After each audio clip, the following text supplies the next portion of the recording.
कृष्णाय वासुदेवाय हरये परमात्मने प्रणतः क्लेशनाशाय गोविंदाय नमो नमः। जय श्री कृष्णा। राधे राधे। प्रिय भक्तों, आप सभी का स्वागत है आपका अपने YouTube चैनल पुष्पा शर्मा हिंदी कहानियाँ में। आज हम सभी आषाढ़ माह के कृष्ण पक्ष की योगिनी एकादशी की बड़ी ही पावन कथा को श्रवण करेंगे। तो चलिए कथा को सुनते हैं। हिंदू धर्म ग्रंथों में हर एकादशी का अपना एक अलग महत्व बताया गया है। इन्हीं अलग अलग विशेषताओं के कारण इनके नाम भी भिन्न भिन्न रखे गए हैं। प्रत्येक वर्ष में 24 एकादशियाँ होती हैं। मल मास की एकादशियों को मिलाकर इनकी संख्या 26 हो जाती है। इन्हीं एकादशियों में से एक आषाढ़ मास के कृष्ण पक्ष की एकादशी, जिसे योगिनी एकादशी कहते हैं। योगिनी एकादशी का उपवास रखने से समस्त पापों का नाश होता है तथा इस लोक में भोग और परलोक में भी मुक्ति मिलती है। महाभारत काल की बात है। एक बार धर्मराज युधिष्ठिर ने भगवान श्री कृष्ण से कहा, हे त्रिलोकीनाथ, मैंने ज्येष्ठ मास के शुक्ल पक्ष की निर्जला एकादशी की कथा सुनी। अब आप कृपा करके आषाढ़ माह के कृष्ण पक्ष की एकादशी की कथा सुनाइए। इस एकादशी का नाम तथा महात्म्य क्या है, सो अब मुझे विस्तार पूर्वक बताइए। श्री कृष्ण ने कहा, हे पांडुपुत्र, आषाढ़ माह के कृष्ण पक्ष की एकादशी का नाम योगिनी एकादशी है। इसके व्रत से सभी पाप नष्ट हो जाते हैं। यह व्रत इस लोक में भोग तथा परलोक में मुक्ति देने वाला है। हे धर्मराज, यह एकादशी तीनों लोकों में प्रसिद्ध है। इसके व्रत से सभी पाप नष्ट हो जाते हैं। तुम्हें मैं पुराण में कही हुई कथा सुनाता हूँ, ध्यान पूर्वक श्रवण करो। कुबेर नाम का एक राजा अलकापुरी नामक नगरी में राज्य करता था। वह शिव भक्त था। उसका हेममाली नामक एक यक्ष सेवक था, जो पूजा के लिए फूल लाया करता था। हेममाली की विशालाक्षी नाम की एक अति सुंदर स्त्री थी। एक दिन वह मानसरोवर से पुष्प लेकर आया, किंतु कामासक्त होने के कारण पुष्पों को रखकर अपनी स्त्री के साथ रमन करने लगा। इस भोग विलास में दोपहर हो गई। हेममाली की राह देखते देखते राजा कुबेर को दोपहर हो गई, तो उसने क्रोधपूर्वक अपने सेवकों को आज्ञा दी कि तुम लोग जाकर पता लगाओ कि हेममाली अभी तक पुष्प लेकर क्यों नहीं आया।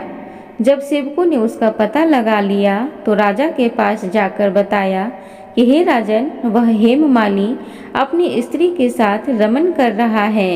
इस बात को सुनकर राजा कुबेर ने हेममाली को बुलाने की आज्ञा दी।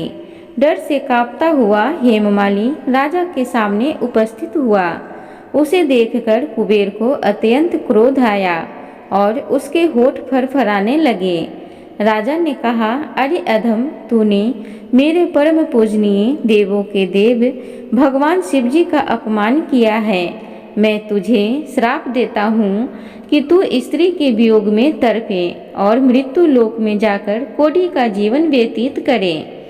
कुबेर के श्राप से वह तत्क्षण स्वर्ग से पृथ्वी पर आ गिरा और कोढ़ी हो गया। उसकी स्त्री भी उससे बिछड़ गई। मृत्यु लोक में आकर उसने अनेक भयंकर कष्ट भोगे, किंतु शिव की कृपा से उसकी बुद्धि मलिन न हुई और उसे पूर्व जन्म की भी सुध रही।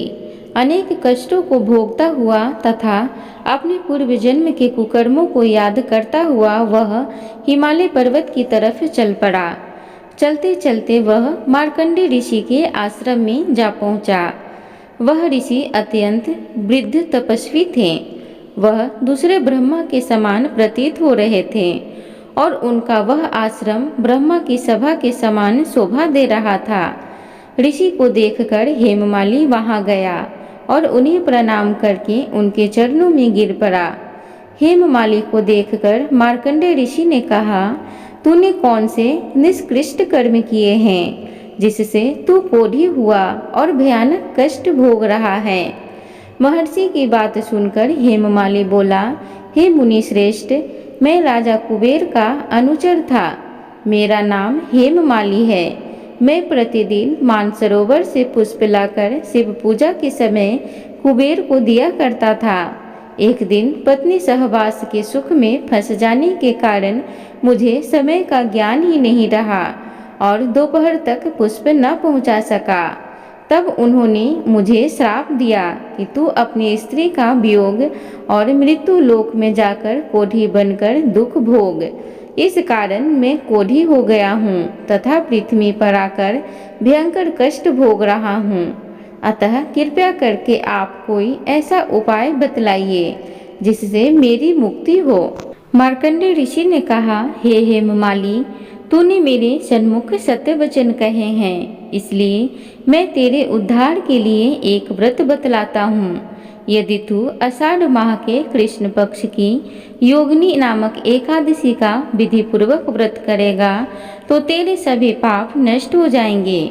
महर्षि के वचन सुन हेममालिनी अति प्रसन्न हुआ और उनके वचनों के अनुसार योगिनी एकादशी का विधान पूर्वक व्रत करने लगा। इस व्रत के प्रभाव से अपने पुराने स्वरूप में आ गया और अपनी स्त्री के साथ सुखपूर्वक रहने लगा। भगवान श्री कृष्ण ने कहा, हे राजन, इस योगिनी एकादशी की कथा का फल 88,000 ब्राह्मणों को भोजन कराने के बराबर है। इसके व्रत से सभी पाप नष्ट हो जाते हैं और अंत में मोक्ष प्राप्त करके प्राणी स्वर्ग का अधिकारी बनता है। एक बार बोलिए जय श्री गणेश। प्रिय भक्तों, तो इस प्रकार योगिनी एकादशी की व्रत कथा थी। उम्मीद करूंगी आप सबको आज की कथा अच्छी लगी हो, तो कृपया चैनल को सब्सक्राइब जरूर करें, वीडियो को लाइक भी करें, कमेंट बॉक्स में जय श्री हरि अवश्य लिखें।